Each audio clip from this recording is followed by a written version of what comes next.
லூக்கா 21:10-11 இனி நடக்க போகிற சம்பவங்கள் திரும்ப திரும்ப நீங்க கேட்பதுதான், இதுதான் அறிந்து கொள்ளணும். நம்ம கடைசி காலத்துல வந்துட்டோம், ஆண்டவருடைய வருகையின் காலத்துல வந்து விட்டோம். இனி காலம் செல்லாது என்று ஆண்டவர் பேசி இருக்கிறார். அப்போ ஆண்டவருடைய வருகையும் உலகத்தின் முடிவை சமீபித்து விட்டது என்பதை இந்த நாட்களில் அதிகமாய் பார்க்க போகிறோம். இந்த 2025 என்ன நடக்க போறோம்? இயேசு சொன்ன அடையாளங்கள் ரொம்ப தீவிரமாய் நடக்க போகிறது. ஆண்டவர் வருகைக்குரிய அடையாளம் சொன்னார்ல, இது பல வருஷமா நடந்து கொண்டு வந்தாலும் இந்த வருஷத்திலிருந்து அதிகமாய் நடக்கும், இனி தீவிரமாய் நடக்கும். இதெல்லாம் இனி ரொம்ப சீக்கிரத்திலுடைய வருகை. நீங்க அதுக்கு ரெடி ஆகுங்க. இந்த மாதிரி காரியங்கள் நடப்பதை நீங்கள் பார்க்க முடியும். ரொம்ப தீங்குகள், கடைசி கால தீமைகள் சுற்றிலும் வரும். அதுல இந்த 2 வசனம் வாசிக்கிறேன். லூக்கா 21:10-11 பாருங்க. அப்பொழுது இயேசு அவர்களை நோக்கி, ஜனத்திற்கு விரோதமாய் ஜனமும் ராஜ்யத்திற்கு விரோதமாய் ராஜ்யமும் எழும்பும். இப்பவே நடந்துகிட்டே இருக்குல்ல, ஜனத்துக்கு விரோதமாய் ஜனம், ராஜ்யத்துக்கு விரோதமாய் ராஜ்யம்.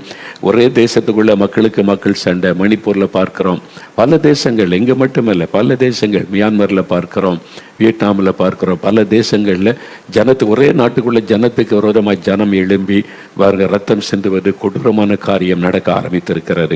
யுத்தங்கள், இனி யுத்தங்கள் இன்னும் தீவிரப்படும். இப்பவே நம்ம ரொம்ப தீவிரமாக யுத்தங்களின் செய்திகளை கேட்கிறோம், பார்க்கிறோம். ரஷ்யா உக்ரைன் யுத்தத்தில் இராணுவ வீரர்கள் மாத்திரம் 80,000 பேர் இறந்திருக்கிறாங்கன்னு சொல்றாங்க.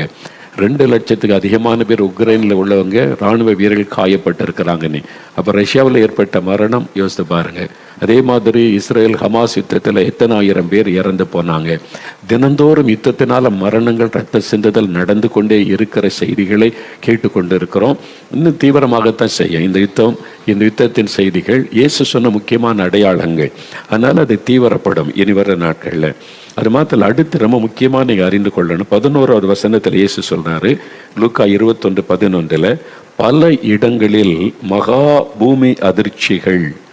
பல இடங்களில், நல்ல கவனிங்க, பல இடங்கள்ல ஒரே சமயத்தில், ஒரே டைமில், ஒரே மாதத்தில், இந்த வருஷத்துக்குள்ள பல இடத்துல உலகத்தின் பல தேசங்கள் கலங்கும்படியான மகாபூமி அதிர்ச்சி. சாதாரண இது வரைக்கும் சும்மா குலுங்கிச்சு அறிஞ்சது, ஒரு 1000 பேர் இருந்தாங்க, அப்படி இல்லை. இனி பயங்கரமான பூமி அதிர்ச்சிகள் வரும். இதுதான் மிகப்பெரிய அடையாளங்கள். பல இடங்களில் வரும். அது மகா பூமி அதிர்ச்சிகளாக இருக்கும். சின்னதாக இருக்காது, பெரிய அழிவை உண்டாக்குற பூமி. அது சிட்டியே காணாமல் போயிடும், ஊர்கள் காணாமல் போயிடும், பெரிய பெரிய கட்டடங்கள் காணாமல் போயிடும். அது மாதிரியான பூமி அதிர்ச்சிகள் வரும். பஞ்சங்கள் இப்போ நடந்துகிட்டு இருக்குது, நமக்கே தெரியும். பஞ்சம் இப்பொழுது ஐரோப்பா நாடுகளெல்லாம் பஞ்சம் சூழ்ந்து விட்டது. அமெரிக்காவில் கூட பஞ்சம், இந்தியாவில் பஞ்சம், எல்லா நாட்டிலையுமே காணப்படும். இன்னும் தீவிரமான பஞ்சம், இந்த பாதிப்புகள் உண்டாகும்.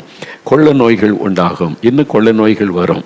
இப்போ அறிவிச்சிட்டாங்க, பார்க்குறீங்களா? சீனாவில் அடுத்த கொள்ள நோய் வந்துட்டுல. இப்போ 5 ஆண்டுகளுக்கு பிறகு மீண்டும் சீனாவில் பரவும் கொள்ளை நோய் பாதிப்பு. நியூஸ் எல்லாம் செய்தித்தாள் இப்போ நியூஸ் அதுதானே.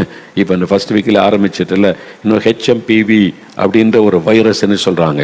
அது நம்ம வாயிலே நுழைய மாட்டேங்குது. ஹியூமன் மேட்டா நமோ வைரஸ் அப்படின்னு சொல்றாங்க.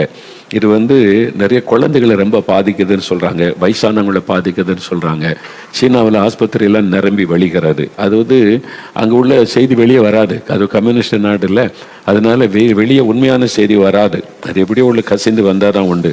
இந்த மாதிரி பாதிப்பு கொள்ள நோயினால் உண்டானது. இன்னும் மற்ற நாடுகளெல்லாம் பயந்து கொண்டிருந்தாலும் வெளியே சொல்லுவாங்க, பாதுகாப்பாக இருக்கிறோம், ஒன்றாகாது, பயப்படாதுங்க. அதுதான் சொல்லணும். அதுதான், இல்லாட்டா மக்கள் பயந்துருவாங்க, பேனிக் ஆயிடுவாங்க. ஆனால் இயேசு சொன்னார், கொள்ள நோய், இன்னும் பலவிதமான கொள்ள நோய்கள், விதவிதமான கொள்ள நோய்கள் இந்த வருஷத்தில் தோன்றி பல தேசத்தில், பல தேசங்களில் அது பாதிப்புகளை உண்டாக்கும். ஏன்னா இதெல்லாம் 35ஆம் வசனத்தில் லூக்கா 21:35, பூமியில் எங்கும் குடியிருக்கிற அனைவர் மேலும் கண்ணீர் போல வரும். இனி வரைக்கும் இந்த பஞ்சம், கொள்ள நோய், இந்த மாதிரி ஆபத்துகளை பூமியில் எங்கும் குடியிருக்கிற பல தேசங்களில் உண்டாகும்.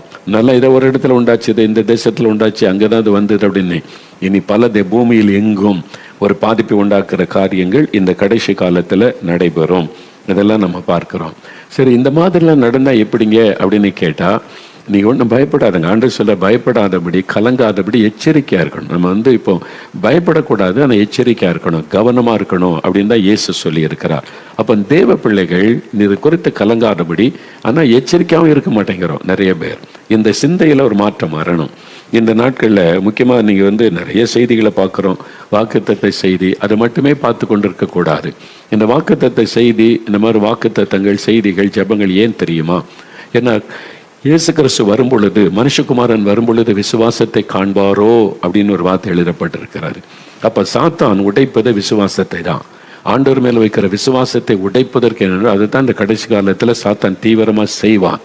அப்போ அந்த விசுவாசம் பலன் அடையணும். அதுக்கு தான் வாக்குத்தத்த செய்திகள், இந்த செய்திகள், வசனங்கள், ஆறுதல் செய்திகள், காயப்பட்டவங்களுக்கு ஆறுதல், இது அவசியம். ஏன்னா விசுவாசத்தில் உறுதி அல்லாட்ட வரும்போது நிற்க முடியாது. இயேசு வருகையில் இந்த பாடுகளை மக்கள் சோர்ந்து போயிடுவாங்க. இப்போ சாத்தான் பேதுருவை சோதிக்க கேட்டுக்கொண்ட போது, சாத்தான் சொலைவிலை வழித்து புடைக்கிற வண்ணமாய் உன்னை சோதிக்கும்படி சாத்தான் உத்தரவு கேட்டுக்கொண்டான் அப்படின்னு சொல்றார் ஆண்டவர். லூக்கா 22 அதிகாரத்தில் 31, 32 வசனத்தில் பாருங்க. லூக்கா 22, 31, 32 வசனம், 118வது பக்கம் பாருங்க. பின்னும் கர்த்தர், சீமோனே சீமோனே, இதோ கோதுமையை சுளகினால் புடைக்கிறது போல சாத்தான் உங்களை புடைக்கிறதற்கு உத்தரவு கேட்டுக்கொண்டான். உங்களை சோதிக்க, உங்களை கஷ்டப்படுத்த, உங்களை புடைக்க உத்தரவு கேட்டுக்கொண்டான். அப்போ ஆண்டவர் உத்தரவு கொடுத்துட்டார். உத்தரவு கொடுத்துட்டு, நானும் உன் விசுவாசம் ஒளிந்து போகாதபடி உனக்காக வேண்டிக் கொண்டேன். அப்ப இயேசு ஜெபிக்கிறார். என்ன ஜெபிக்கிறார்? பேதுருடைய விசுவாசம் ஒளிந்து போகக்கூடாது. இந்த போராட்ட நெருக்கத்துல பேதுரு சோர்ந்து பின்வாங்கிடக்கூடாது. அவன் பலப்படணும், விசுவாசம் காக்கப்படணும். இயேசு ஜெபித்தான்னு பைபிள் இருக்குது. அப்ப இந்த கடைசி காலத்துல சாத்தான் கை வைப்பதே விசுவாசத்துல தான். இந்த போராட்டம் இதெல்லாம் பார்த்த உடனே நம்பிக்கை இழந்து அப்படியே விசுவாசத்தை விட்டுருவாங்க. அதனால தான் விசுவாசத்தை பலப்படுத்துகிற செய்திகள், ஆறுதல் செய்திகள், வாக்குத்தத்த செய்திகள் கொடுத்து ஆண்டவர் விட்டுறாருங்க. உங்களுக்கு துணையா இருக்கிறாரு, வாக்கு கொடுக்கிறாரு, இது அவசியமா இருக்கிறாரு. அப்ப விசுவாசம் பலனா இல்லாம எல்லாம் இந்த மாதிரி செய்தியெல்லாம் கேட்டு கேட்டு கேட்டு சோர்ந்து போயிட்டாங்கன்னா வருகையில காணப்பட முடியாது. அப்ப விசுவாசம் பலன் அடையணும், அதுக்காக செபிக்கணும். அதனால்தான் ஒரு உபத்திரம் வந்த உடனே அந்த உபத்திரவத்துக்கு நடுவில் இருக்கிற தேவ பிள்ளைகள், ஊழியர்கள் விசுவாசத்தை விட்டுவிடாதபடி நம்ம ஜெபிக்கணும். அவனுடைய விசுவாசம் பலன் அடைய ஜெபிக்கணும். மணிப்பூருக்காக ஜெபிக்கும் போது அப்படிதானே ஜெபிச்சோம். ஆண்டவருடைய விசுவாசத்தை பலப்படுத்தும். அது ரொம்ப அவசியம்.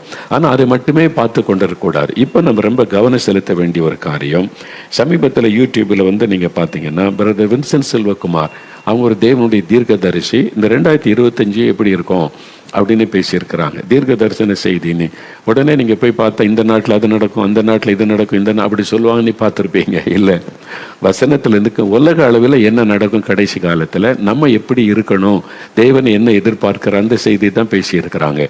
அது ரொம்ப அவசியம், கவனம் செலுத்துங்க. அதே மாதிரி எம்டி ஜெகன் அப்படின்னு ஒரு தேவ மனிதர் பாருங்க, வெளிப்படுத்தின விசேஷம் 6 அதிகாரத்தில் இப்போ நம்ம என்ன நடந்து கொண்டு இருக்கிறது உலகத்தில், இதுவரை என்ன நடந்திருக்கு, நெக்ஸ்ட் என்ன நடக்கும், வசனத்திலிருந்து தீர்க்க தரிசனமாக எழுதப்பட்ட வார்த்தை எப்படி நம்மை சுற்றி நிறைவேறுகிறது என்பதை சொல்றாங்க. அவங்களும் 2025 அந்த எப்படி இருக்குன்னு செய்தி, அந்த 2 செய்தியை நீங்க பாருங்க. அவங்களுடைய ஸ்பிரிச்சுவல் லைஃப்ல தேவையானதை அவங்க சொல்றாங்க. அப்போ இந்த சூழ்நிலையில ஒரு தேவனுடைய பிள்ளை எதுல கவனம் செலுத்தணும், எதன் மீது அவங்க கவனம் வைத்து தங்களை பலப்படுத்தி கொண்டு வருகைக்கு ஆயத்தப்படணும், இதுதான் அந்த 2 பேருடைய செய்தியுமே. அதனால நீங்க அதை இந்த செய்தியை பாருங்க, வீடியோவில் இருக்குது. நீங்க யூடியூப்ல அதை பார்த்தீங்கன்னா தெரியும். பிரதர் வின்சென்ட் செல்வகுமார் அவங்க, பிரதர் எம்டி ஜெகன், கிட்டத்தட்ட 2 செய்தியுமே ஒரே மாதிரி, ஒரே காரியம், வருகை, கடைசி கால காரியம் நடக்குது, நம்ம இப்படி இருக்கணும், தேவன் நம்மிடத்தில் என்ன எதிர்பார்க்கிறார், இதுதான் உங்களுக்கு நானே ஞாபகப்படுத்துகிறேன். அப்போ இனி இந்த 2025 என்ன நடக்கும், கொடிய பஞ்சம் வரும், பூமி அதிர்ச்சி வரும், மரணங்கள் சம்பவிக்கும், கொள்ள நோய் பரவும், தீவிரவாதம் பெருகும், ரத்தம் சிந்துதல் பெருகும். இனி உலகம் பயங்கரமான காரியத்தை தான் சந்திக்கும். அதனால அதில் மாற்றில்லை. ஏன்னா வசனம் அப்படிதான் சொல்லுது. இயேசுவிட என்னங்க இப்படிலாம் நடந்தால் இப்படிங்க வாழுவது, ஆண்டு சொல்லிட்டார், பயப்படாருங்க. அப்போ இதெல்லாம் நடக்கும்போது உங்களுக்கு ஒரு கேரண்டி தருகிறார், நான் உன்னை பாதுகாப்பேன், நான் உன்னை போஷிப்பேன், நான் உன்னை நடத்துவேன். பஞ்ச காலத்திலும் கர்த்தர் உங்களை போஷிக்க அவருக்கு தெரியும், ஆபத்து காலத்திலும் உங்களை பாதுகாக்க அவருக்கு தெரியும். அதனால நீங்க என்ன செய்யணும், யாரை பாதுகாப்பார் ஆண்டவர்? பஞ்ச காலத்துல கூட எலியா பாருங்க, கொடிய பஞ்சம், 3.5 ஆண்டு காலம் பஞ்சத்தினால் அரண்மனையை தடுமாறுது, ராஜாவுடைய அரண்மனையை தடுமாறுகிறது. ஆனா எலியாவுக்கு முதல்ல காகத்தை கொண்டு ஆண்டவர் போஷிக்கிறாரு. விதவின் வீட்டில் வச்சு, அந்த வீட்டுக்குள்ள சாப்பாட்டு கஷ்டமே கிடையாது, வீட்டுக்குள்ள வச்சு ஆண்டவர் போஷிக்கிறார்ல. சரி, ஒரு ஆளுக்கு போஷித்தாருங்க, நாங்கள் இவ்வளோ விசுவாசி உலகெல்லாம் இருக்கிறோம்ல, எல்லாரும் பாதிக்கப்பட்டா என்ன செய்வது அப்படின்னு நினைக்கிறீங்களா? வனாந்தரத்தில் இஸ்ரவேல் மக்களை நடத்தினாலும் கிட்டத்தட்ட 30 லட்சம் பேர், ஆண்கள், பெண்கள், குழந்தைகள், வயசானவங்கெல்லாம் சேர்த்தா மோர் தென் 30 lakhs, 30 லட்சத்துக்கு அதிகமான பேர். 40 வருஷம் ஆண்டவர் சாப்பாடு கொடுத்து போஷித்தாருல்ல. அவங்க விதைத்தாங்களா, அறுத்தாங்களா, சேர்த்து வச்சாங்களா? இல்லையே. அவர் வல்லமை உள்ள தேவன். தேவ பிள்ளைகள் விசுவாசத்துல உறுதியா இருக்கணும். இப்பதான் நீங்க சூழ்நிலை பார்க்க கூடாது. என் ஆண்டவர் என் கூட இருக்கிறார், எந்த சூழ்நிலையிலும் எங்களை பாதுகாப்பார், எங்களை உடுத்து வைப்பார், எங்களை போஷிப்பார், எங்களை நடத்துவார். நாங்கள் வருகைக்கு ஆயத்தப்படணும். உங்களுடைய மனம் உலகத்தின் மேல இருந்து ஆண்டவர் பாதுகாக்க மாட்டார். பரலோகத்தை நோக்கி திரும்பணும், வருகை நோக்கி உங்களுடைய இருதயம் திரும்பணும். ஆண்டவருடைய வருகைக்கு ஆயத்தப்படுவதில் உங்களுடைய இருதயம் கவனம் செலுத்தினா நீங்க பாதுகாக்கப்படுவீங்க. எந்த சூழ்நிலையிலும் கர்த்தர் பாதுகாத்து அவர் நடத்துவார். நீங்க கொரோனா காலத்துல எல்லாரும் இன்னைக்கு மாஸ்க் போடுங்க, இன்ஜெக்ஷன் போடுங்க, தடுப்பூசி போடுங்க. உங்களுக்கு தெரியுமா, மோர் தென் 30%, 30% உலக அளவில் 30% பேர் அந்த ஊசியை போட்டுக்கொள்ளலை, தடுப்பூசியை எடுத்துக்கொள்ளலை. அவங்க உயிரோடு இருக்காங்கல்ல. அப்போ உலகம் பயத்தினால பல காரியம் சொல்லுவாங்க, செய்வாங்க. ஆனா பாதுகாக்கிறவர் கர்த்தர். அந்த விசுவாசம் அவர் மேல நீங்க ஸ்ட்ராங்கா விசுவாசம் வைக்கணும். இந்த கடைசி காலம் இப்படிதான் இருக்கும். பஞ்சம், கொள்ள நோய், பாதிப்பு, ரத்த சிந்தை எல்லாம் நடக்கும்.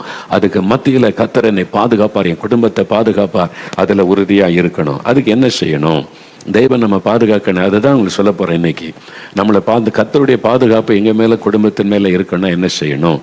ஆனா அதுக்கு முன்னால இன்னொரு காரியம் பார்க்கணும். முதலாவது நான் சொன்னது கடைசி கால ஆபத்துகள், பஞ்சம், கொள்ள நோய், யுத்தம், ரத்தம், இதெல்லாம் ஒரு பக்கம் நடக்கும். பாருங்க, சீனா 1ஆம் தேதி அறிவிக்கிறான், தைவான் எங்களுக்கு சொந்தம். பாருங்க, அதனால யுத்தத்துக்கு தைவானோட யுத்தம் பண்ண சீனா அறிவிப்பு கொடுக்குது, நாங்க எங்களுக்கு சொந்தம் அப்படின்னு சொல்றாங்க. அது மாதிரி இந்தியாவில் லடாக் பகுதியில் அவர் 2 மாவட்டத்தை அமைச்சிட்டாங்க. இன்னைக்கு இந்த நியூஸ் இந்தியா அதிகாரிகளே சொல்றாங்க, சீனா நம்ம நாட்டுக்குள்ள உள்ள நுழைஞ்சி அவங்க 2 மாவட்டத்தை உருவாக்கியிருக்காங்க. அது எப்பவுமே டிஸ்டர்ப் பண்ணிக்கிட்டே இருக்கிற ஒரு தேசம் சீனா. அதனால அதுக்கு பின்னால் இருக்கிறது அந்த வலு சர்ப்பத்தின் ஆவி. அந்த வலு சர்ப்பத்தின் தேசம் தான் கர்த்தரே பேசுகிறார். அந்த வலு சர்ப்பத்தை தான் நாங்கள் வச்சு வணங்கவே செய்கிறாங்க. அந்த ஆவி தான் எல்லாத்தையும் அப்படியே பிரச்சனை உண்டாக்கிக்கிட்டே இருக்கும் அந்த ஆவி. அப்போ இதெல்லாம் நான் பார்க்கிறோம். அதனால இனி வர்ற காலம் பஞ்சங்கள், பொருளாதார பாதிப்புகள் இதெல்லாம் இருக்கும். அதுக்கு மத்தியில தேவன் தன் பிள்ளைகளை பாதுகாத்து ஆசீர்வதித்து நடத்துவார். இது ஒரு பக்கம். இந்த தீமை இதெல்லாம், ரத்தம் சிந்துதல், இந்த மாதிரி காரியம் எல்லாம் நடக்கும். இன்னொரு பக்கம் என்ன நடக்கும் தெரியுமா? பெரிய எழுப்புதல். அதுதான் பெரிய சந்தோஷம். இன்னொரு பக்கத்துல இந்த வருஷத்திலிருந்து ஒரு பெரிய ஆவிக்குரிய மாற்றம். இதுவரை ஆயத்த எழுப்புதல் நடைபெற்றது, அதாவது ஜெப எழுப்புதல் நடைபெற்றது, சுத்திகரிப்பின் எழுப்புதல் நடைபெற்றது, வல்லமையின் எழுப்புதல், தேவன் தன் வல்லமையெல்லாம் வெளிப்படுத்தி காண்பித்த எழுப்புதல் நடைபெற்றது. இனி வரப்போகிற காலம் மனம் திரும்புதலின் எழுப்புதல். அப்போ சில 2ஆம் அதிகாரத்தில் பார்க்கிறபடி ஜனங்கள் இருதயத்தில் குத்தப்பட்டவங்களா மனம் திரும்புவாங்க. இப்பவே அதற்கான அடையாளங்கள், இந்த எழுப்புதல், வரப்போகிற மகிமையான எழுப்புதலுக்கான அடையாளங்கள் பல இடத்திலே நடக்க ஆரம்பித்து விட்டது. அந்த எழுப்புதலுக்கான அடையாளங்களை இப்பொழுது பார்க்கிறோம். அதாவது உள்ளங்கிழவு மேகம் எழும்பி விட்டது, பெருமழையின் இறைச்சல் கேட்கிறது. அதான் எழுப்புதலின் இறைச்சல். பின்மாறி காலத்து மழையாகி ஆவியின் வல்லமை ஊற்றப்பட போகிறது. இதை அறிந்து கொள்ளணும். அதுக்கு நீங்க சில காரியங்களை இப்ப நான் உங்களுக்கு சொல்ல போகிறேன், காண்பிக்க போகிறேன் வீடியோவில். இப்போ உலகத்தில் என்ன நடக்கிறது என்பது நிறைய பேருக்கு தெரிவது இல்லை. நடக்க ஆரம்பித்து விட்டது. இதெல்லாம் அடையாளங்கள். ஆனா இனிமேதான் ஒரு மாபெரும் அசைவு வரப்போகிறது. பெரிய ஆவியானுடைய அருள் மாலை ஊற்றப்பட்டு ஒரு பெரிய மாற்றம். எழுப்புதல் என்ன? பரிசுத்தாவியினர் ஊற்றப்படுவது, outpouring of the Holy Spirit. அப்போ பரிசுத்தாவியினர் ஊற்றப்பட்டு மறுரூபமாக்கப்பட்ட அனுபவத்தில் வருவதுதான் எழுப்புதல். அதாவது transformation by the power of the Holy Spirit. ஆவியானுடைய ஊற்றப்படுவதன் மூலம் மறுரூபமாக்கப்பட்ட அனுபவத்துக்குள் வருவதுதான் எழுப்புதல். அது ஒரு தேசமே மறுரூபமாகும், ஒரு பட்டணமே மறுரூபமாகும். ஜனங்கள் கூட்டம் கூட்டமா ரட்சிக்கப்படுவாங்க. இனி 1 2 இல்லை, 1000 லட்சங்கள் அப்படி ஜனங்க கூட்டம் கூட்டமா ரட்சிக்கப்படும். கிராமமே ரட்சிக்கப்படும், பட்டணமே ரட்சிக்கப்படும், தேசமே மறுரூபமாகும். அப்படிப்பட்ட காரியெல்லாம் இனிதான் நடக்க போகிறது. அதுக்கான அடையாளங்கள் தோன்ற ஆரம்பித்து விட்டது. நம்ம இவ்வளவு நாள் அதற்காக செபித்தோம். அது இந்த வருடத்திலிருந்து ஒரு பெரிய ஆவிக்குரிய மாற்றத்தை நம்ம பார்க்க போகிறோம். அந்த உலகத்தில் நடந்து கொண்டிருக்கிற ஆண்டுடைய பரிசுத்தாவுடைய கிரியைகள் பல தேசங்கள் அது நடக்கிறாரு. நான் 10 வருஷத்துக்கு முன்னால அமெரிக்கா தேசத்துல கலிபோர்னியாவில் எழுப்புதலை பற்றி, ஜெபத்தை பற்றி அங்கே பிரசங்கம் பண்ணின போது அதை கவனித்த, அதை அறிந்த ஒரு பாஸ்டர், ஈரானியன் சர்ச், அதுக்கு பேர் ஈரானியன் சர்ச், அமெரிக்காவில் இருக்குது, கலிபோர்னியாவில். எங்கள் சர்ச்சிலே இந்த ஜெபத்தை பற்றி போதிங்கன்னு கூப்பிட்டாங்க. நாங்கள் போயிருந்தோம். அந்த சபையில் இந்த ஜெபத்தை பற்றி, எழுப்புதலுக்கு எப்படி ஜெபிக்கணும், தேசத்துக்கு எப்படி ஜெபிக்கணும்னு போதித்தோம். முடிந்த பிறகு அந்த பாஸ்டரோட எல்லாம் பேசினா, அங்கே உள்ள எல்லாம் ஈரானியன் மக்கள் இயேசுவை ஏற்றுக்கொண்டு அவ்வளவு ஆண்டவரை நேசித்து ஜெபிக்கிறாங்க. அவரோடு பேசும்போது 10 வருஷத்துக்கு முன்னாலே சொன்னார், ஈரானில் நிறைய மக்கள் ரட்சிக்கப்பட்டு வர்றாங்க, நிறைய சர்ச்சஸ் வீடு சபைகள் பெருகி இருக்கிறது. நான் அப்போது போய் அவங்கள உற்சாகப்படுத்தி அவங்களுக்காக நான் செய்தியெல்லாம் சொல்லிட்டு வருகிறேன்னு சொன்னார். மீடியா மூலமாக நாங்கள் வசனத்தை சொல்லி அவங்களை ஆண்டவர் இயேசுவுடைய அன்பை போதிக்கிறோம் என்று சொன்னார். அமெரிக்காவில் பல இடங்களில் ஈரானியன் சர்ச்சினியே இருக்கிறது. அப்போ அந்த மக்களை இயேசு எவ்வளோ நேசிக்கிறார் பார்த்தீங்களா? ஆண்டவர் மேலே ஆண்டுகள் உபத்திரவத்துக்கு நடுவில் அந்த மக்கள் இருக்கிறாங்க, சிறையில் அடைக்கப்பட்டிருக்கிறாங்க, சித்திரவதை செய்யப்படுறாங்க, ஆனால் உறுதியாக இருக்கிறாங்க. அதனால் ஈரானில் யுத்தம் நடக்குது, இதை மட்டும் நீங்கள் பார்க்காதுங்க. உள்ளே நடந்து கொண்டு இருக்கிற விஷயம் ஆவியானவருடைய பலத்த கிரியை. அதனால் அந்த நாட்டுக்காக, அங்கே இருக்கிற மக்களுக்காக நம்ம கருத்தாய் ஜெபிக்கணும். இது எப்படி நடந்ததுன்னா, இயேசு பிரத்யட்சமாக தன்னை வெளிப்படுத்துகிறார். மக்கள் போய் சொன்னது கொஞ்சம், இயேசுவே தன்னை வெளிப்படுத்தி தூதர்கள் மூலமாக இயேசு பிரத்யட்சமாக தரிசனமாகி அப்படிதான் நிறைய பேர் ரட்சிக்கப்பட்டு அந்த சந்தோஷத்தை பகிர்ந்து கொள்கிறாங்க. இது கடைசி காலத்துக்கான மிக முக்கியமான அடையாளங்களை ஒன்று. ஆண்டவர் இப்படி திரள் கூட்ட மக்களுக்கு தன்னை வெளிப்படுத்தி ரட்சித்து கொண்டு வருகிறார். அடுத்து அமெரிக்கா தேசத்தில் நடக்கிற ஒரு காரியம், இதை நம்ம அறிந்து கொள்ள. அமெரிக்கா தேசத்தில் நான் சொன்னால தொடர்ந்து ஜெபிக்கிறோம், எழுப்புதல் காரியம் நடக்கிறது. நீ ஒரு பக்கம் அந்த வருகைக்கு முன்னால் நடக்கிற இயற்கை அழிவுகள், பேரழிவுகள், பொருளாதார பாதிப்பு, இது ஒரு பக்கம் நடக்கும். அடுத்த பக்கம் எழுப்புதல், ஆவிக்குரிய விழிப்புணர்வு, ஆவிக்குரிய மாற்றம், திரள் கூட்ட மக்கள் ரட்சிக்கப்படுவது, இதுவும் நடக்கும்.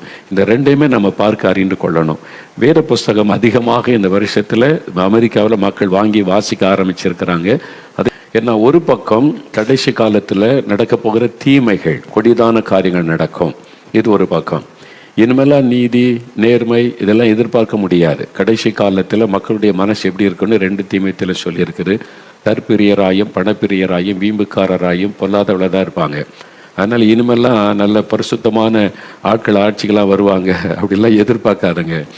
எந்த லஞ்சம் வாங்காத கட்சி எதற்கு சொல்லுங்க பார்ப்போம்? அவ்வளோ பேர் லஞ்சம், ஊழல், அடுத்த ஆளை குத்த சொல்லுவாங்க, தங்களை பரிசுத்தவான்னு சொல்லிக்கொள்வாங்க. இவங்க அவங்க லட்சக்கணக்கான கோடிக்கணக்கு தான் நிலைமை. உலக அளவில் அப்படிதான், கடைசி காலம் அப்படி. அதனால தான் பல தேசங்களில் கலவரங்கள் ஏற்பட்டு பாருங்கள், அரசாங்கத்துக்கு விரோதமாக கலவரம் ஏற்பட்டு தலைவர்கள் நாட்டு விட்டு ஓடுறாங்கல்ல. சிரியாவில் பாருங்கள் நடந்திருக்குது, பங்களாதேஷில் நடந்திருக்குது. இது மாதிரி பார்க்குறல மக்கள் மத்தியில் விழிப்புணர்வு ஆரம்பித்து விட்டார். இந்த சூழ்நிலையில் தான் இதான் எழுப்புதலுக்கான சரியான டைம். பஞ்சம் ஒரு பக்கம், கொள்ளை நோய் ஒரு பக்கம், அநீதி ஒரு பக்கம், ஆடுறவங்க ஏமாத்துறாங்க, அவங்க துன்மார்க்கராக நடக்கிறாங்க, ஃப்ராடுத்தனம் பண்ணுறாங்க, சுயநலமாக இருக்குது. இந்த சமயத்தில் யார் பாதுகாப்பார்? என்ன நற்செய்தி? அதான் இயேசு என்கிற நற்செய்தி.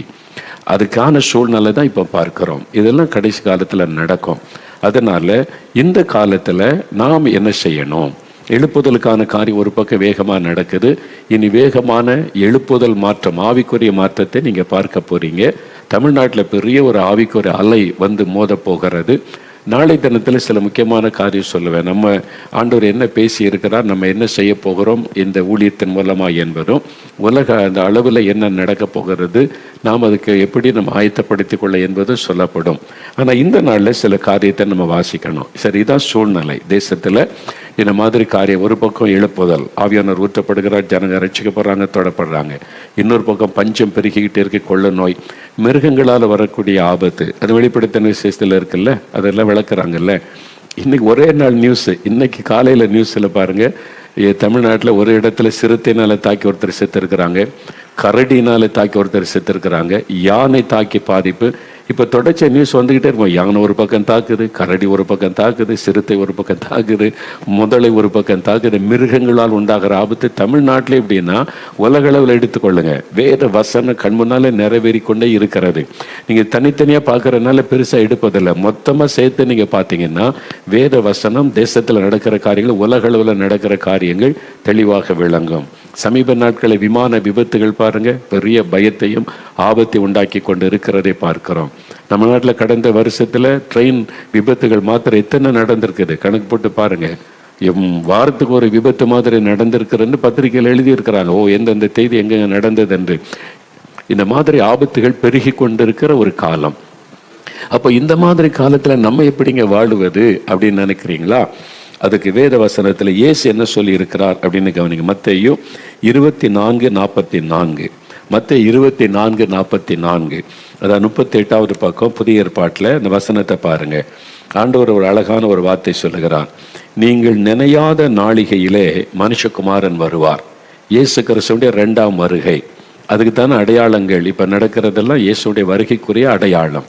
அப்போ இயேசு திரும்ப வரப்போகிறார். நீங்க நம்பினாலும் நம்பாவிட்டாலும் இயேசு வருவார்.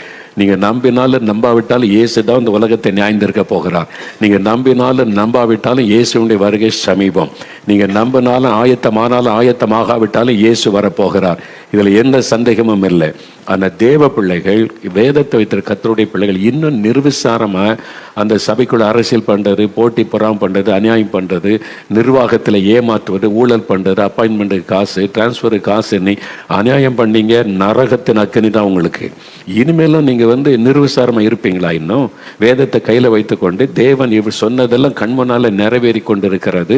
நீங்க பாஸ்டரா இருக்கலாம், பிஷப்பா இருக்கலாம், போதகரா, என்ன மாதிரி சுவிசேஷகனா இருக்கலாம், யாரா இருந்தாலும் எல்லாருக்கும் தான் இந்த செய்தி. ஆண்டவர் என்ன சொல்றார்? நீங்கள் நினையாத நாளிகையில் மனுஷகுமாரன் வருவார், ஆகையால் நீங்கள் ஆயத்தமாயிருங்கள்.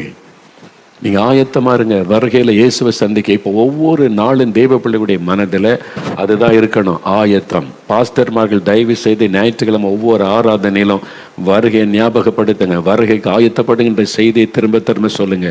நீங்க சொல்லலைன்னா நீங்களும் டேஞ்சர்ல மாட்டிக்கொள்ளுவீங்க. இந்த செய்தி சொல்லதான் உங்களை அழைச்சி ஆண்டவர் வருகைக்கு சபையை ஆயத்தப்படுத்துறது தான் பாஸ்டருடைய வேலை. மணவாட்டி ஆயத்தப்படுத்தி மணவாளன் வரும்போது கொண்டு போய் நிறுத்ததான். இந்த சிந்தை இல்லாம நீங்க இருந்தீங்கன்னா உங்களுடைய நிலைமை என்ன பரிதாபம். அதனால தயவு செய்து ஊழியக்காரங்களும் அதில் கவனம் செலுத்துங்க.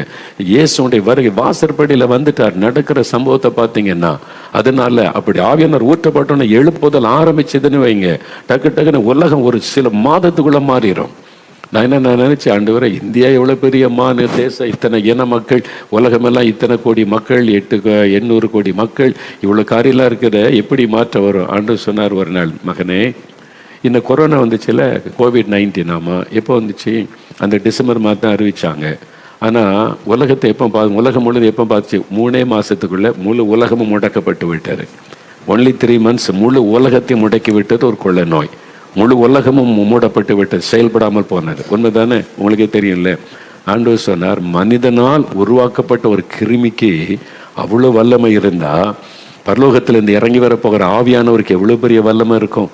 அவர் இறங்கி ஊற்றப்பட்டுட்டு அவ்வளோதான், சில மாதத்துக்குள்ள முழு உலகமும் ஒரு டிரான்ஸ்ஃபர்மேஷன் வந்துடும், ஒரு அசைவு வந்துடும், மாற்றம் வந்துடும், ஆவியானவர் உண்டாக்குற மாற்றம். அவ்வளோதான். அந்த ஆயத்தை வந்த உடனே செகண்ட் கம்மிங் இந்த ஆண்டவருடைய வருகை தான். அதனால இந்த கடைசி வினாடியில் வந்துட்டோம். உங்க சிந்தனையெல்லாம் வருகை வருகை அதை பற்றி யோசிக்கணும், தினம் அதுக்காக ஜெபிக்கணும், வீட்டில் அதை குறித்து பேசணும், பிள்ளைகளுக்கு அதை பற்றி சொல்லணும். நீ ஆண்டவருடைய வருகை சமீபம், ஆண்டவர் சீக்கிரம் வரப்போகிறார், இந்த செய்தியை சொல்லிக்கிட்டே இருக்கணும். ஆண்டு ஆயத்தமா இருங்க. நீங்க ரட்சிக்கப்பட்டிருக்கலாம், அபிஷேகம் பெற்றிருக்கலாம், என்ன வேணாலும் பண்ணியிருக்கலாம். Are you ready? நீங்க ஆயத்தமா இருக்கீங்களா? அதான் முக்கியம். இயேசு சொன்னார்ல, மத்த 25 அதிகாரத்துல 3 உவமை சொல்ற, 10 கன்னிகைகள், 10 பேரும் மணவாளனுக்கு வருகைக்கு எதிர்கொண்டு போனாங்க. நீங்க நல்ல பாரு, 10 கன்னிகைகளுமே மணவாளனை சந்திக்க அவங்க விசுவாசித்தாங்க, எதிர்கொண்டு போனாங்க. அவங்க காத்திருந்தாங்க மணவாளன் வருகை. எத்தனை பேர் போனாங்க? மணவாளனோட திருமண வீட்டுக்குள்ள பிரவேசித்தாங்க 5 பேர் தான். 10 பேருமே போனாங்களே, மணவாளன் வர போறார், நீ 10 பேருமே காத்திருந்தாங்களே, 10 பேருமே விசுவாசித்தாங்களே, 5 பேர் தான் போனாங்க. யார் போனாங்க? ஆயத்தமாயிருந்தவர்கள். அதனால நீங்க நீ விசுவாசிக்கிறேன்னு சொல்லலாம், என்ன ஆவிக்குரிய அனுபவம் பெற்றிருக்கலாம். இப்போ நீங்க ஆயத்தமா இருக்கணும். டெய்லி நம்ம ஆயத்தப்படுத்துவதில் கவனமா இருக்கணும். அதுக்கு என்ன செய்யணுங்க? ஆண்டோடைய வருகையில காணப்பட என்ன, இந்த ஆபத்துலாம் நம்ம தப்பணுமே, கடைசி கால ஆபத்துகள். அது இல்லாமல் வருகையில காணப்பட என்ன செய்யணும்? நல்ல வேத வசனத்திலிருந்து சிம்பிளா 2 காரியம் சொல்றேன், கவனமா இருங்க. ஒன்று, இயேசு சொல்றார், லூக்கா எழுதின சுவிசேஷம் 21 அதிகாரம் 36 வசனம் பாருங்க. லூக்கா 21 அதிகாரம் 36 வசனம். அதாவது பூமியில் எங்கும் இந்த அழிவு வரும்னு சொல்றார், கடைசி கால ஆபத்து. 35 வசனத்துல பூமியில் எங்கும் குடியிருக்கிற அனைவர் மேலும் கண்ணியை போல வரும். கடைசி கால ஆபத்துகள், அழிவுகள் இதெல்லாம் ஒரு கண்ணியை போல உலகம் முழுதும். இனி பூமி எதிர்ச்சி பயங்கரமா வரும், அழிவு பயங்கரமா இருக்கும். இனி வெள்ளத்தினால இயற்கையினால் உண்டாகிற அழிவு பயங்கரமா தான் இருக்கும். அதனால இந்த கொள்ள நோயின் பாதிப்பு இருக்கும், பஞ்சங்கள்னால பாதிப்பு இருக்கும், தேசங்கள் தடுமாறும், தலைவர்கள் தடுமாறுவாங்க. அது மாதிரி அழிவு வந்துட்டா அதை சரி பண்ண முடியாதபடி தடுமாறி அப்படியே விட்டுருவாங்க. இனிலாம் திருப்பி எழுப்புறது கட்டதெல்லாம் இருக்காது. அந்த மாதிரி பயங்கரமான அழிவுகள் வரப்போகிறது. அப்போ இதெல்லாம் நடந்தா நம்ம நிலைமை என்ன? இயேசு ஒரு வழி சொல்றார் பாருங்க. 36 வசனத்துல நான் வாசிக்கிறேன்.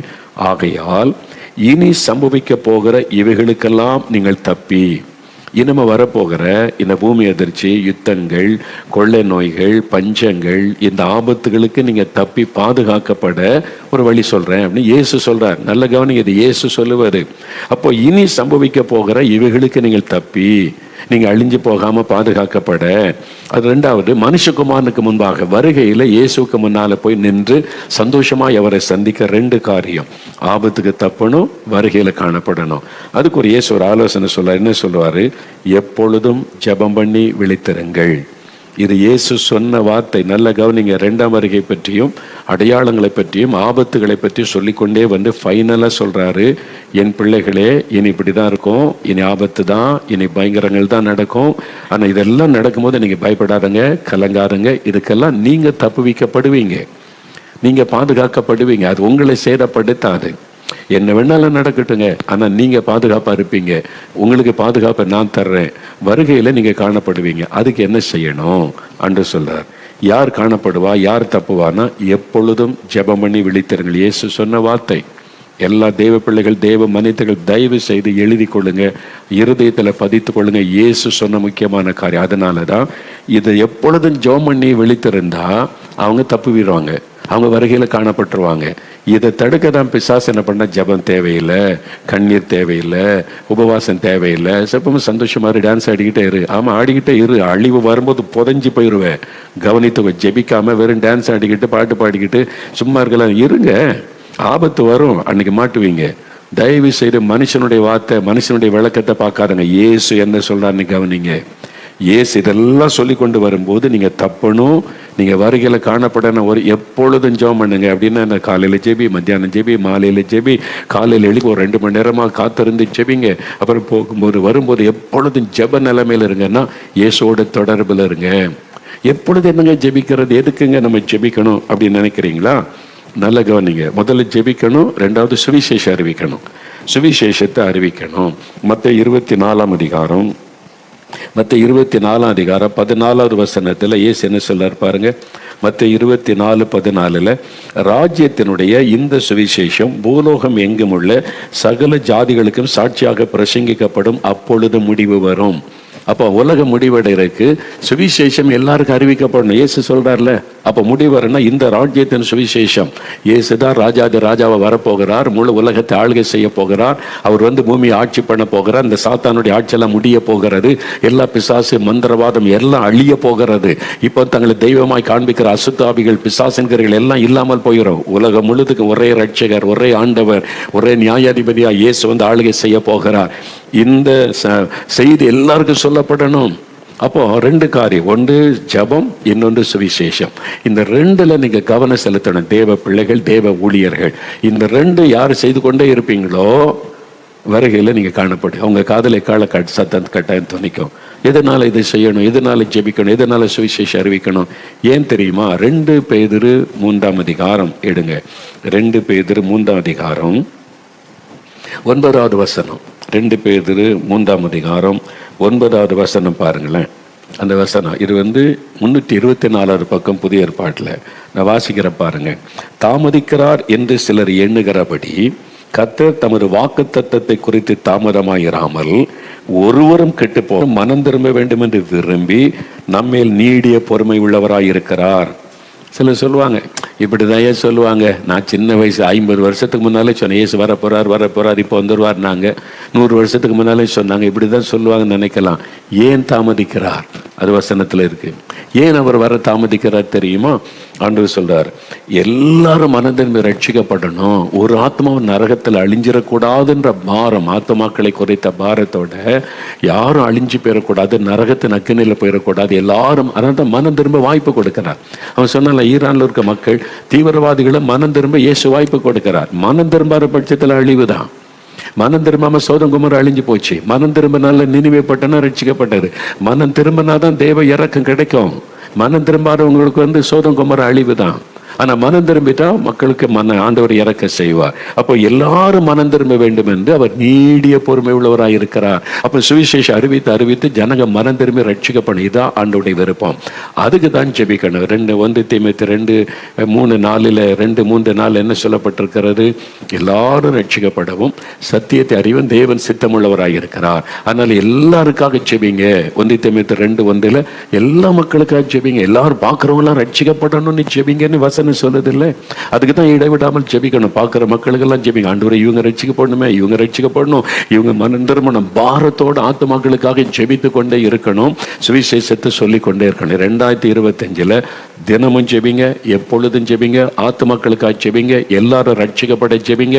உங்க கூட வேலை பார்க்குறவங்க, உங்க தெருவில் இருக்கிறவங்க, கிராமத்தில் இருக்கிறவங்க, உங்க பட்டத்தில் இருக்கிறவங்க, அரசியல்வாதிகள் ரட்சிக்கப்படணும் ஜெபிங்க, காவல்துறை ரட்சிக்கப்படணும் ஜெபிங்க, ஸ்டூடெண்ட்ஸ் ரட்சிக்கப்படணும், வாலிபர்கள், சிறு பிள்ளைகள், பெரியவங்க பார்க்குறவங்க எல்லாம் ரட்சிக்கப்படணும். ஆண்டவரே, பரலோகத்துக்கு வரணுமே, நரகத்தில் அழிஞ்சிருக்கும், அந்த பாரத்தோட ஜெபித்து கொண்டே இருங்க.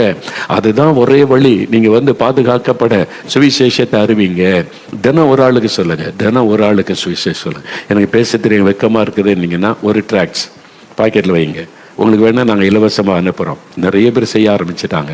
தினம் ஒரே ஒரு ஆளுக்கு ஒரு கைப்பிரதி கொடுங்க. ஜீசஸ் லவ்ஸ் யூ, இதை வாசிங்க, உங்களுக்கு ஆசீர்வாதமாக இருக்குன்னு ஒன்று கொடுங்க. அவ்வளோதான் போதும். நீங்கள் அதை சொல்லிட்டு ஜெபம் பண்ணிக்கிட்டே இருங்க. தினம் ஒருத்தர் கொடுத்தீங்கன்னா ஒரு மாதத்தில் 30 பேருக்கு சுவிசேஷம் சொல்கிறீங்கன்னு அர்த்தம். நீங்கள் ஜெபிக்க அந்த வசனம் கரியை செய்யும். ஆத்மாக்கள் ரட்சிக்கப்படுவாங்க. சும்மாவே இருந்துட்டு சர்ச்சுகளை போய் அரசியல் பண்ணிட்டு நாட்டாங்க பண்ணிட்டு வருகையில் காணப்படலான்னு நினைக்கிறீங்களா? நரகத்தின் வாசல்ல நிற்கிறீங்க, அழிஞ்சு போயிடுவீங்க. மனம் திரும்புங்க, ஒழுங்கா முழங்கால் போடுங்க. சபையில் செக்ரட்டரி, ட்ரெஷரர் பொறுப்பு கிடைச்சா முழங்கால நில்லுங்க. முழங்கால நின்று உங்களுக்கு ஜெபிக்க முடியாட்டா பதவியை ராஜினாமா பண்ணிருங்க, அழிஞ்சு போயிருங்க. இல்லாட்டா இந்த கடைசி காலம், இனிமே ஆண்டவர் அமைதியா இருக்கிற காலம் இல்லை. நியாய தீர்ப்பு சபையில தொடங்குகிற காலம். சர்ச்சுக்குள்ள நியாய தீர்ப்பு தொடங்கும். அனனியா சப்பீரால் பொய் சொன்னதுக்கே விழுந்து செத்தாங்க. அப்ப அரசியல் பண்றவங்க செத்து போயிடுவீங்க, அழிஞ்சு போயிடுவீங்க. தயவு செய்து அப்போஸ் நடவடிக்கைகள் நடக்க போகிறது. என்ன கடைசி கால எழுப்புதல் வரப்போகிறது. இனிமேல் டோன்ட் பிளே இந்த சர்ச். விளையாடிக்கிட்டு இருக்காருங்க. சபை நடத்தினா ஜெபிங்க, ஆத்மாதாயம் பண்ணுங்க. உள்ளுக்குள்ள உட்காந்துக்கிட்டு வேற பண்ணாதுங்க. நீங்க வசனத்தை அப்போஸ் நடவடிக்கைகள் எப்படி சபை இருந்ததோ அப்படி நடத்த ஒப்பு கொடுங்க. போய் வெளியே தெருவில் இறங்குங்க, சுவிசேஷம் அறிவிங்க, இயேசு வர்றாருன்னு சொல்லுங்க, ரட்சிப்புக்குள்ள மக்களை நடத்துங்க, ஆத்துமக்களுக்காக ஜெபம் பண்ணுங்க. இதை விட்டுட்டு நீங்க சபை நடத்துறேன்னு பிசினஸ் பண்ணாதுங்க. அதனால தயவு செய்து தீவிரமா அதை தான் செய்யணும். நாங்கள் இன்னும் 50 கோடி பேருக்கு சுவிசேஷம் அறிவிக்கணும். தேவன் பாரம் கொடுத்து நாங்கள் இப்போ இந்த வருஷத்தில் தான் தீவிரப்படுத்துகிறோம். ஜெபத்தை அதிகப்படுத்தணும், சுவிசேஷத்தை அதிகமாக அறிவிக்கணும். அதுக்கு தான் எல்லாத்தையும் தீவிரமாக செய்து கொண்டு இருக்கிறோம். இந்தியா முழுவதும் 50 கோடி பேருக்கு சுவிசேஷம் சொல்லணும். ஆண்டவர் கட்டளை கொடுத்திருக்கிறார். அதில் தான் நாங்கள் தீவிரப்படுகிறோம். அதனால கர்த்தர் பாதுகாக்கிறார், ஆசீர்வதிக்கிறார், தைரியமாக இருக்கிறோம். என்ன நடந்த 4 மாவட்டியில் எத்துக்கு வந்தால் கூட எங்களுக்கு ஒன்றும் ஆகாது. நான் அதை விசுவாசிக்கிறேன். வசனம் சொல்றபடி நடந்தால் தைரியமாக இருக்கலாம். ஜெபிங்க, சுவிசேஷம் சொல்லுங்க, ஆத்துமக்களுக்கு அழுது புலம்பி ஜெபிங்க, சுவிசேஷம் அறிவிங்க. வேற மார்க்கமே கிடையாது. வேற யாரும் உங்களை காப்பாற்ற முடியாது. எந்த அரசாங்கம் வந்தாலும் காப்பாற்ற முடியாது. உங்க காரியத்தை சரிப்படுத்த முடியாது. எல்லாரும் இன்னும் அப்படி சுயநலமாக தான் இருப்பாங்களே தவிர யாரும் உங்களுக்காக சேவை செய்கிற ஒரு அரசியல்வாதி இனி வரலாம் மாட்டாங்க. அவங்க கூட்டம் கூட்டி அவங்க பணத்தை பாதுகாக்கிறதுக்கு அரசியலில் எல்லாம் பேசுவாங்க, அவ்வளோதானே தவிர உங்க மேல உண்மையா அன்பா பாசத்தோடு இருக்கிற ஒரே ஒருவர் இயேசு கிறிஸ்து மாத்திரம்தான். மற்றவங்கெல்லாம் காசு கொண்டா அப்படின்னு உனக்கு பாவம் மன்னிக்கப்படணுமா, உனக்கு சாபம் போகணுமா, பரிகாரம் பண்ணு காசு கொண்டான்னு கேட்குறவங்க தான் இருக்காங்க. ஆனால் இயேசு ஒருத்தர் தான் இலவசமாய் பாவ மன்னிப்பு, இலவசமாய் சுகம், இலவசமாய் விடுதலை. ஏன்னா அவர் ஒருவர் தான் வானத்தை பூமியை உண்டாக்கின ஆண்டவர். அவருடைய வார்த்தை தான் இது சொல்லப்பட்டு தான் உலகத்தில் நடக்கிறது. இனிமேலும் அதுதான் நடக்கும். ஏமாந்து போயிடாதுங்க. இயேசு கிறிஸ்து உங்களை தேடி வந்து பேசுகிறார். மகனே மகளே, நான் உன்னை பாதுகாக்கிறேன், உன்னை பரலோக பாக்கியத்தை தரேன், அடைக்கலத்துக்குள்ளே வான்னு சொல்லி அவரிடத்துல நீங்கள் உங்களை அர்ப்பணித்துக் கொள்ளுங்க. தேவ பிள்ளைகள் எல்லாரும் இந்த 2 காரியத்தில் இந்த வருஷத்துல கவனம் செலுத்துங்க. சரியா?